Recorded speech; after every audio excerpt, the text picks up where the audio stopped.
Hello again, dolls. Alright, we are working now on the hairs of this beautiful doll, and I want you to paint the whole hair with black acrylic using a flat paintbrush, and after that use a round paintbrush the way I am doing it now. Um, I am working with a number 4 round paintbrush, but again, this depends on the size of the doll you are painting. So if you are painting on a small um, paper or whatever, you need to look for the paintbrush that is going to help you do these lines. Alright, if you're working small, then look for small sizes. If you're working big, as I am doing it, then you have to look for a bigger paintbrush as well. Okay, and go ahead, move your hand, make curves around the hairs, and this is going to look very nice, very woolly, and I love it. I love how this looks like. Alright, when this is dry, you're going to keep on working using white acrylic, and in this case I am starting by using the flat paintbrush number 5. Yes, 5. And I am going to start working on the flowers, the beautiful ornaments. These are very typical for this kind of dolls, Asia dolls. And take a look the way I do it. You only need one stroke to make one petal, and 5 petals are okay. And this is going to look very pretty if you do it this way. And then go ahead using the same paintbrush and do this kind of leaves or ornaments, and they should be hanging down the hairs. You know the way I do it. This is very easy to do, and all you need is a flat paintbrush and white acrylic painting, and this is it. After that, we are going to keep on working on the hairs using white acrylic as well, the same one I am working with right now. And yes, we are going to keep on working on the painting, adding details on her eyes and there where you want to have more highlights. Again, please be careful when you work with this kind of highlights. Be careful not to add too many. Okay, don't cover the whole hair with this white acrylic, because then it's not going to look natural. Okay, so please try to use this kind of technique with a little bit of patience, and be carefully. If you use too many highlights, this is not going to look nice at all. Okay, again, use a paintbrush, a round one, small one, and keep on working, adding small details and this kind of highlights. You know, this is very easy to do. You only need to move your paintbrush up and down, and move it around the hair. Don't stay at one point. Okay, move it, move it, move it, and make curved lines. If your hair or your doll hairs, if they are curvy, you need to make curved lines. If they are straight, then you are going to do straight lines. Okay, and always follow the direction of the hairs. This is very important too. And all right, I don't think I need to say more about the hairs. Yes, you only need to wait for this to get dry, real dry, okay? And then you are going to add more, well, a little bit of color with the violet pan pastel. And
All right. Um, After you have added the red details on her dress, keep on working using the same paintbrush and some white acrylic. It doesn't really matter if you still have a little bit of red on your paintbrush because this is going to make the white color look a little bit pinky, and this is okay. This is going to make the dress more interesting, okay? And yes, just add some white on her dress because we want the dress to pop out of the page, okay? And this is the best way to do it. We paint it with white, and I just do some kind of stroke lines with the paintbrush so the dress, excuse me, I said glide before. Glide, this means dress of German. So sorry. Okay, so I was talking about the dress. All right. Yes, her dress is going to look more interesting if you do this kind of strokes. Okay, and after that we let this dry completely again, and we are going to add the shadows later on. You can use the same paintbrush and add highlights as well. You have seen the way I did it. And here we go, adding the shadows with violet and using the same makeup tool we have worked with before. And again, be careful with the shadows. Don't add this everywhere on her dress, okay? Mostly you're going to add the shadows on the curves of the dress, on her curves of course, and on some folds maybe, and there where the hair is going to be making shadows, okay? Train your eyes to find out where you want the shadows to be seen, okay? All right.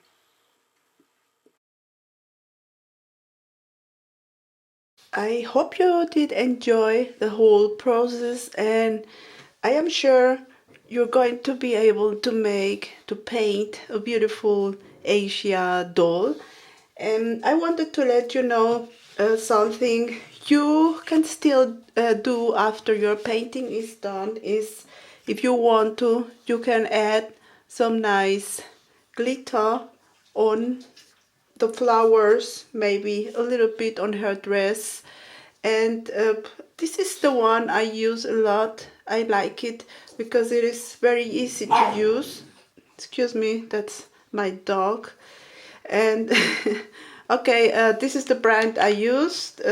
You can of course use any other one you have. If you want to add some nice details, this is a great way to do this.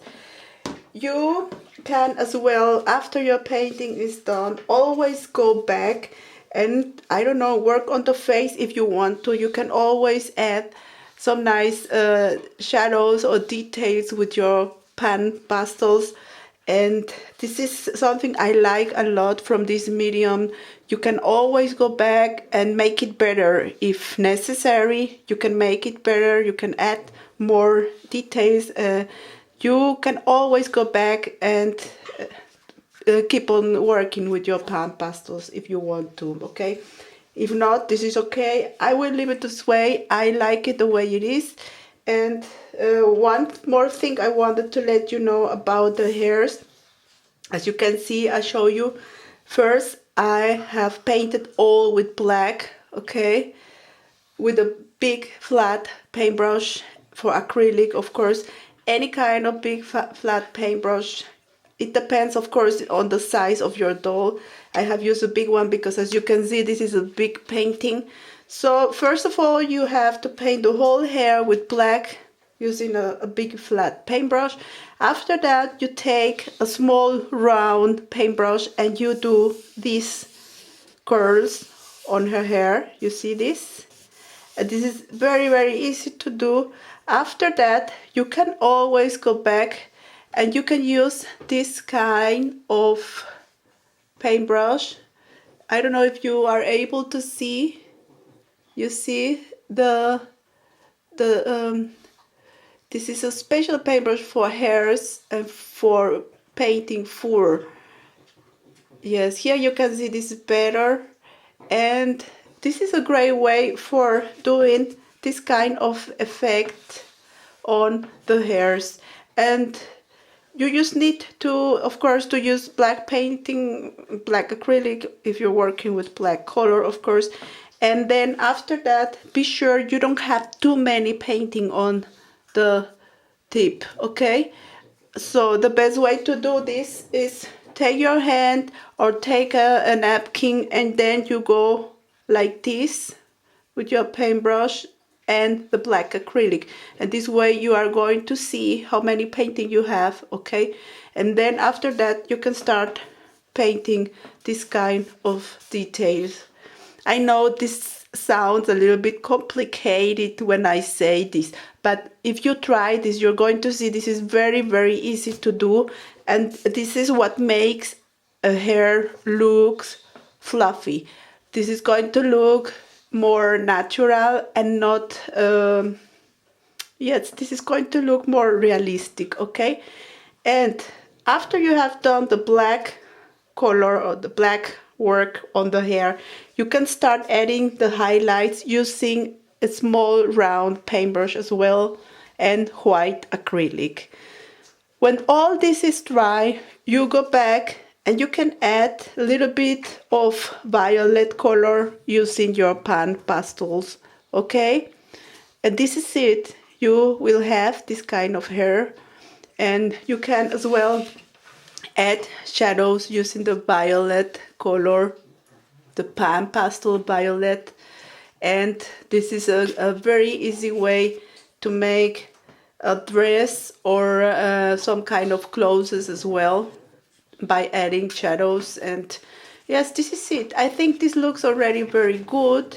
I was thinking about adding more details on the background, but I like it this way. I like it this way because all the view, the most important is going to be the doll. Okay, so if you add flowers or more things on the background, this is going to be a little bit too much, okay? So we want our doll to be on the middle of our painting. We want our doll to be the most important in this painting. So this is the reason why I will leave the background the way it is, very simple.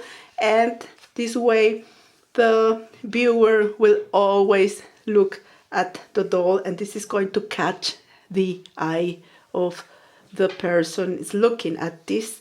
Okay, so well, this is it, ladies. This is our first doll for this year, and this is, as you know, a new project I have started. I am going to offer you every month a new project, a new doll about different countries. This time we have worked on a Asia doll, and she's very, very pretty. I like it a lot how this turned out. And yes, next month this is going to be a surprise, but I am sure you are going to love the next doll as well. And yes, thank you for your support, and I hope you will keep on playing with me in our Facebook group and sharing your artwork. Feel free to do this, of course, and if you have any question, you know.